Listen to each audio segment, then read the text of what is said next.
Let me ask a very simple question. Does it concern you that the government is spying on you?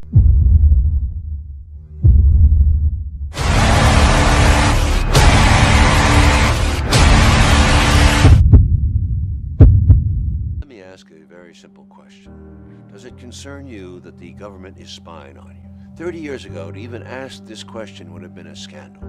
If you lived through Watergate, if you read the Church Committee reports, you know the costs of unchecked government surveillance. The government is exploiting our amnesia. We did not pass the Fourth Amendment in order to protect those with something to hide. We passed that amendment which prohibits general warrants or limitless surveillance because we know all too well the cost of an unaccountable government. The question is not, do you have something to hide? The question is whether we control government or the government controls us. In the meantime, across in the United States, independent private messaging websites are coming under fresh pressure to share their data with the NSA. Where do you think privacy rights are headed in the U.S.? Where they're headed in the U.S., I don't think they exist anymore in the U.S.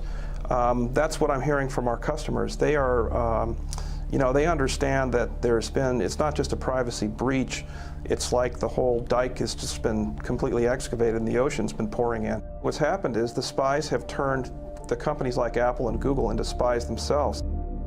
Some of the CIA's most sophisticated and effective spying tools apparently pried open with the help of WikiLeaks. The anti-secrecy group says it's obtained thousands of files, hundreds of millions of lines of code from the CIA's massive hacking operation. WikiLeaks says the documents show the CIA's team of hackers have developed malware to be able to hack into almost any device people use and can remotely control iPhones, iPads, Android devices, taking video from their cameras, listening with their microphone. They can turn my TV into a spying device? What happens when I turn it off? When you turn it off, it's not actually off. A lot of people remember the little red light. Right. That means there's still a computer in there and it's listening for the remote to call back again to turn on, otherwise it wouldn't be able to do so. So what the CIA can do is they can latch into that, and even when the TV is off, they can still listen to the microphone that's in the television. They call this fake off. Eric Schmidt, the CEO of Google, ordered his employees at Google to cease speaking with the online internet magazine CNET after CNET published an article full of personal, private information about Eric Schmidt, which it obtained exclusively through Google searches and using other Google products. This same division can be seen with the CEO of Facebook, Mark Zuckerberg, who in an infamous interview in 2010 pronounced that privacy is no longer a, quote, social norm. Pronounced that privacy is no longer a, quote, social norm. Kind of like the Matrix, except the agents are with the NSA and British intelligence. We learned today that government spies have reportedly been infiltrating the virtual worlds of online video games like World of Warcraft and Second Life. That's according to documents leaked by former NSA contractor Edward Snowden and reported in a joint investigation by the New York Times, ProPublica, and The Guardian. Facial recognition is just one of several branches of artificial intelligence technologies that have already started to redefine what's possible in China and elsewhere.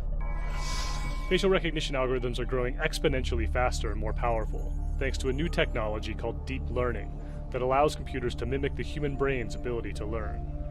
That means they can now compensate for problems like low light and bad angles. They can also adjust for age, making it possible to identify adults from their childhood pictures. Hundreds of millions of social media users here upload photos every day under terms of service that basically allow tech companies to do what they want with the images.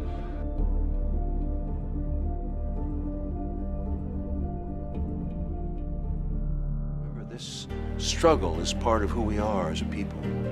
This country was born in rebellion because the British government was exerting too much control over American lives. We broke free, and began to create a system of government meant to protect liberty. Our national history reveals a constant struggle to stay true to this value. We face one of those moments of struggle right now. Recent leaks have given us a glimpse into our government's gigantic surveillance machine. It's a machine that is eating our freedom.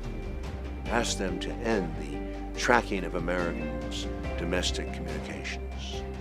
I won't stand idly by while our civil liberties are eaten by the NSA's surveillance machine. You shouldn't either. Now to some shocking revelations about your privacy. According to The Intercept, the National Security Agency, the NSA, is using internet data processing centers run by AT&T to spy on Americans. This New York City skyscraper is just one of the many buildings in the United States that allegedly acts as a spy hub for the NSA. That are allegedly being used by the NSA to monitor internet users' emails, social media posts, and internet browsing. The centers are known as peering facilities and process data from both AT&T customers and those of other U.S. internet providers, as well as telecom companies from Sweden, India, Germany, and Italy. And according to the report, the 10th Avenue location is one of the 8 apparent hubs that process internet traffic as a part of the NSA surveillance program, codenamed Fairview. The question is not, do you have something to hide? The question is whether we control government or the government controls us.